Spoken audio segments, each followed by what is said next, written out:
के स्वतंत्र होने से 8 वर्ष पहले की बात है। लगभग 30 वर्ष का एक भारतीय नौजवान 13 वर्ष विदेश में रहकर छुट्टी बिताने भारत आया। तब तक यह भारतीय नौजवान एक वैज्ञानिक के रूप में अंतर्राष्ट्रीय स्तर पर अपनी ख्याति बना चुका था। इसी समय द्वितीय विश्व युद्ध छिड़ गया। द्वितीय विश्व युद्ध छिड़ने से इन्होंने वापस विदेश जाने का इरादा त्याग दिया और यह निर्णय ही आगे चलकर भारत के लिए एक वरदान साबित हुआ, क्योंकि आगे चलकर इस भारतीय नौजवान ने विज्ञान के क्षेत्र में भारत की नियति को ही बदलकर रख दिया। जी हाँ, इस भारतीय महान युग पुरुष का नाम था डॉक्टर होमी जहांगीर भाभा। मेरी सफलता इस बात पर निर्भर नहीं करती कि कोई व्यक्ति मेरे बारे में क्या सोचता है।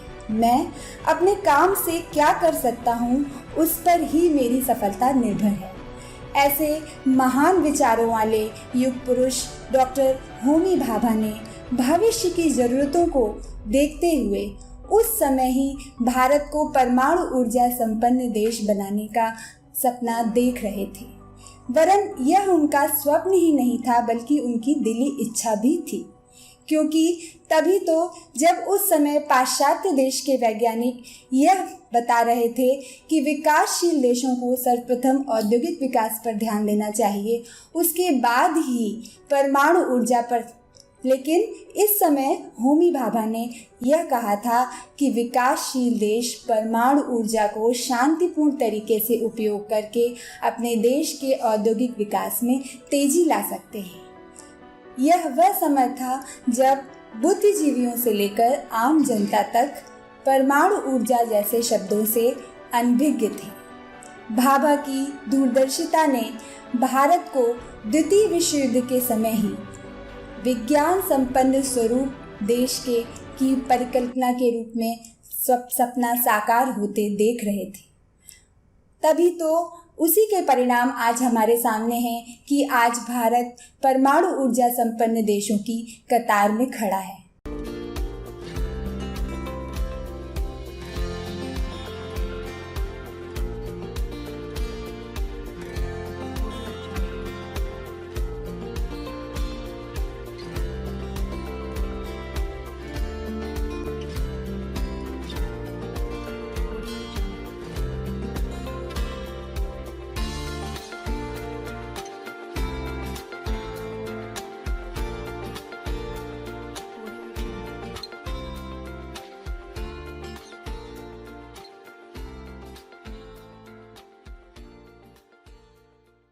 डॉक्टर होमी भाभा। भारतीय परमाणु ऊर्जा कार्यक्रम के जनक डॉक्टर होमी जहांगीर भाभा का जन्म 30 अक्टूबर सन 1909 में मुंबई के एक शिक्षित व धनी पारसी परिवार में हुआ था। बालक भाभा के परिवार में शिक्षा व अध्ययन के क्षेत्र में सेवा की एक लंबी परंपरा बनी हुई थी। साथ ही राष्ट्रीयता की भावना भी कूट कूट कर भरी थी। इस पारिवारिक वातावरण ने बालक भाभा के व्यक्तित्व विकास में महत्वपूर्ण भूमिका निभाई। उनकी प्रारंभिक शिक्षा मुंबई के कैथेड्रल स्कूल व जॉन केनन स्कूल से संपन्न हुई। आगे की शिक्षा मुंबई के ही एल्फिंस्टन कॉलेज से उन्होंने पूर्ण की। बचपन से ही वे कुशाग्र बुद्धि के थे। विज्ञान की किताबें पढ़ने में उन्हें अति आनंद आता था। साथ ही बालक भाभा साहित्य, चित्रकारी और कला और वह संगीत के क्षेत्र में भी बहुत रुचि लेते थे। बालक भाभा को चित्रकारी बहुत ही पसंद थी। उन्होंने कई प्रतियोगिताओं में कई पुरस्कार जीते थे। वे अति सृजनात्मक थे एवं हर कार्य को बहुत ही आदर्श तरीके से करते थे। आगे की शिक्षा के लिए उच्च शिक्षा हेतु अपने माता पिता की इच्छानुसार वे इंजीनियरिंग की पढ़ाई पढ़ने कैम्ब्रिज विश्वविद्यालय गए। कैम्ब्रिज जाकर उन्हें भौतिक विज्ञान अधिक रुचिकर लगने लगा। यह कोई आश्चर्य की बात नहीं थी। वह समय ही ऐसा था जब भौतिक विज्ञान के क्षेत्र में दिनों दिन नई नई खोजें हो रही थी और इन नई खोजों का केंद्र था कैम्ब्रिज विश्वविद्यालय में स्थित प्रख्यात वैज्ञानिक रदरफोर्ड की प्रयोगशाला। साथ ही भौतिक विज्ञान में नोबेल पुरस्कार प्राप्त डेरेक भी कैम्ब्रिज विश्वविद्यालय में ही कार्य कर रहे थे। भाभा इनसे बहुत ही प्रभावित थे, पर माता पिता की इच्छा अनुसार भाभा ने अपनी इंजीनियरिंग की पढ़ाई सफलतापूर्वक पूर्ण की। उसके पश्चात उन्होंने भौतिक विज्ञान में अध्ययन आरंभ किया, साथ ही इसकी परीक्षा भी प्रथम श्रेणी में उत्तीर्ण की।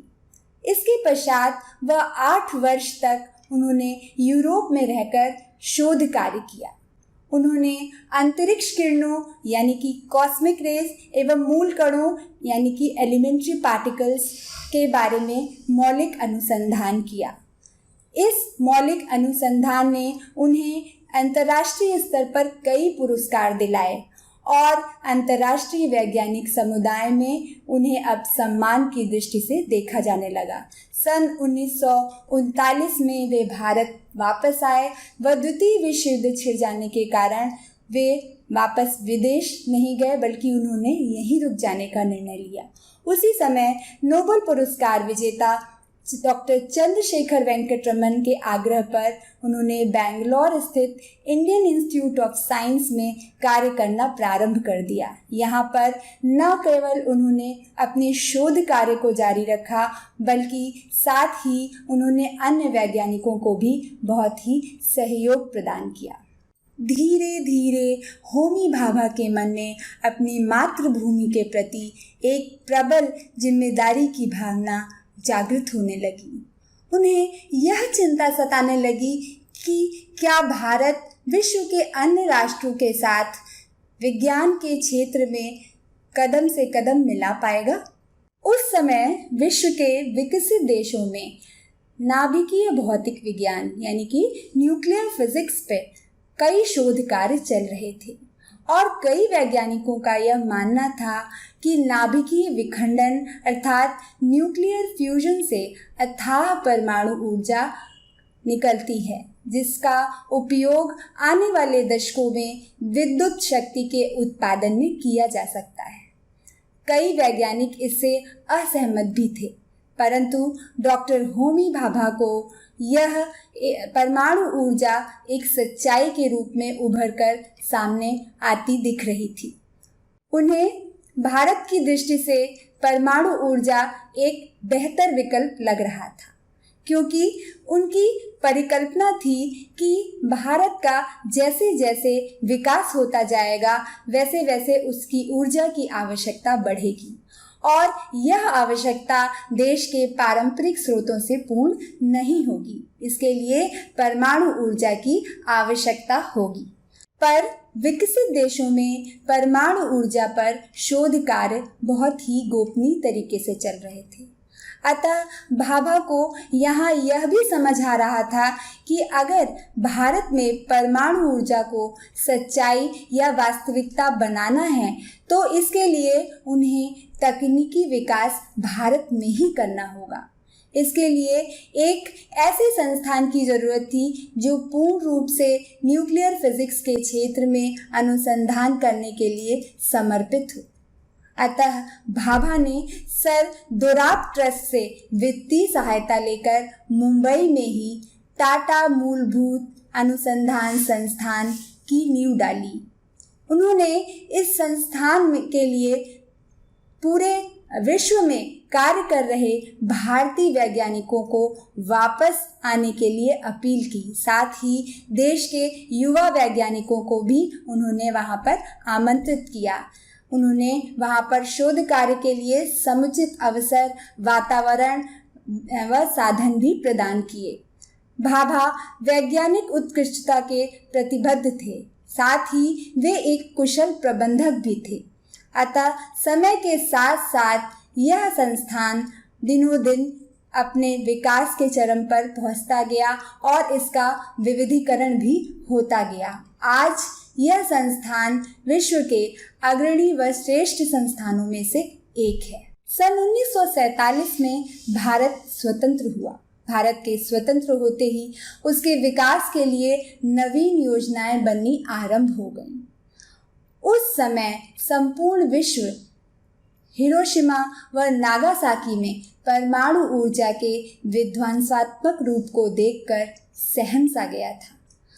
पर कुछ वैज्ञानिक यह स्थापित कर चुके थे कि अगर हम परमाणु ऊर्जा को नियंत्रित तरीके से उपयोग करें तो इससे विद्युत शक्ति के उत्पादन में बहुत मदद मिल सकती है। डॉक्टर भाभा का भी यह विश्वास था कि परमाणु ऊर्जा को अगर नियंत्रित तरीके से उपयोग किया जाए तो भारत में भी इसकी कई संभावनाएं हो सकती हैं। अतः उन्होंने भारत सरकार को परमाणु ऊर्जा की संभावनाओं के प्रति न केवल जागृत किया बल्कि उन्हें यह विश्वास भी दिलाया कि भारत का यदि विकास करना है तो उसके लिए परमाणु ऊर्जा बहुत ही उपयोगी सिद्ध होगा। डॉक्टर भाभा के सुझाव पर ही भारत सरकार ने एक नए विभाग परमाणु ऊर्जा विभाग की स्थापना की, जिसका उत्तरदायित्व था परमाणु ऊर्जा से संबंधित खनिज, खोज, तकनीकी से लेकर विकास तक का सारा कार्य। जल्द ही यह कार्य इतना विस्तृत हो गया कि टाटा मूलभूत अनुसंधान संस्थान में यह कार्य जारी रखना संभव न हो सका। इसके लिए एक अलग संस्थान की जरूरत महसूस होने लगी। अतः डॉक्टर भाभा ने मुंबई में ही स्थित ट्रॉम्बे में 1200 एकड़ की जमीन पर परमाणु अनुसंधान संस्थान की स्थापना की, जिसे कि उनके बाद भाभा परमाणु अनुसंधान संस्थान का नाम दिया गया, जिसे कि हम भाभा एटॉमिक रिसर्च सेंटर या बार्क के नाम से भी जानते हैं। यहाँ पर सन 1956 में भारत का पहला रिएक्टर स्थापित किया गया। यह भारत के लिए विशेष गौरव की बात थी कि डॉक्टर भाभा के नेतृत्व में भारत के अन्य वैज्ञानिकों एवं इंजीनियरों की मदद से इस रिएक्टर का डिजाइन व निर्माण किया गया। आज भी यह रिएक्टर कार्यशील है। भारत के परमाणु ऊर्जा कार्यक्रम का दिनों दिन विकास होता जा रहा था। इस विकास के साथ ही योग्य व प्रशिक्षित व्यक्तियों की जरूरत महसूस होने लगी, जिसके लिए डॉक्टर भाभा ने ट्रॉम्बे में ही सन 1958 में परमाणु ऊर्जा प्रशिक्षण केंद्र की स्थापना की, जहां पर प्रत्येक वर्ष विज्ञान व इंजीनियरिंग के क्षेत्र से पूरे देश से युवा स्नातकों को चुनकर प्रशिक्षित किया जाने लगा। होमी भाभा ने जिस परमाणु ऊर्जा कार्यक्रम की नींव रखी थी, साथ ही उसके विकास की जो पहल की थी, उसके परिणाम आज हमारे सामने हैं। भारत में कई परमाणु बिजली संयंत्र स्थापित हो चुके हैं, जिनसे विद्युत शक्ति का उत्पादन किया जा रहा है और जो कि भारत के विकास में बहुत ही योगदान दे रहा है। डॉक्टर होमी भाभा की गतिविधियां परमाणु ऊर्जा तक ही नहीं रुकी, बल्कि अंतरिक्ष भी शोध के लिए उन्हें एक नया अवसर दिख रहा था। रॉकेट व उपग्रह देश के लिए नए अवसर थे। सन 1961 में भारत सरकार ने डॉक्टर भाभा को अंतरिक्ष शोध के लिए स्वीकृति प्रदान कर दी। डॉक्टर भाभा अंतरिक्ष शोध के लिए बहुत ही महत्वाकांक्षी थे, परंतु दुर्भाग्यवश अपनी कल्पनाओं को साकार होता देखने के लिए वे जीवित न रहे। सन 1966 में मुंबई से जेनेवा जाते हुए विमान दुर्घटना में उनकी अकाल मृत्यु हो गई। संपूर्ण विश्व उनके इस आकस्मिक निधन पर स्तब्ध रह गया। डॉक्टर होमी भाभा आज हमारे मध्य नहीं हैं, परंतु अपने अथक प्रयासों से परमाणु ऊर्जा के विकास का जो पथ उन्होंने प्रशस्त किया, उसी के कारण भारत आज परमाणु ऊर्जा के क्षेत्र में आत्मनिर्भरता प्राप्त कर चुका है। साथ ही अंतर्राष्ट्रीय स्तर पर भी उसके योगदान को बहुत ही ख्याति व स्वीकृति प्रदान हुई है। साथ ही भाभा द्वारा स्थापित संस्थानों में प्रशिक्षित व्यक्तियों द्वारा उनकी विशेषज्ञता का लाभ भारत को परमाणु ऊर्जा के अतिरिक्त इलेक्ट्रॉनिक्स, अंतरिक्ष व रक्षा आदि कई अन्य क्षेत्रों में भी प्राप्त हुई है। होमी भाभा जीवन पर्यंत वैज्ञानिक विकास के लिए प्रयत्नशील रहे, जिसके लिए सन 1942 में कैम्ब्रिज विश्वविद्यालय द्वारा उन्हें एडमस पुरस्कार प्राप्त हुआ। सन 1948 में हॉकिंस पुरस्कार प्राप्त हुआ एवं सन 1954 में भारत सरकार द्वारा भारत के राष्ट्रपति के द्वारा भौतिक विज्ञान के क्षेत्र में विशेष योगदान देने के लिए उन्हें पद्म भूषण की उपाधि से नवाजा गया। इनके अथक प्रयासों के कारण ही 18 मई सन 1974 में राजस्थान के पोखरण नामक स्थान पर शांतिपूर्ण उद्देश्यों के लिए परमाणु परीक्षण किया गया, जिसका कोड नेम स्माइलिंग बुद्धा था। इस परीक्षण के उपरांत ही भारत विश्व में छठा राष्ट्र बन गया जिसने कि नाभिकीय परिवार में शामिल होने का गौरव प्राप्त किया। इसी के क्रम में मई 1998 में पुनः पोखरण द्वितीय परमाणु परीक्षण किया गया, जिसका कोड नेम ऑपरेशन शक्ति था, जो कि तत्कालीन प्रधानमंत्री श्री अटल बिहारी वाजपेयी के नेतृत्व में किया गया।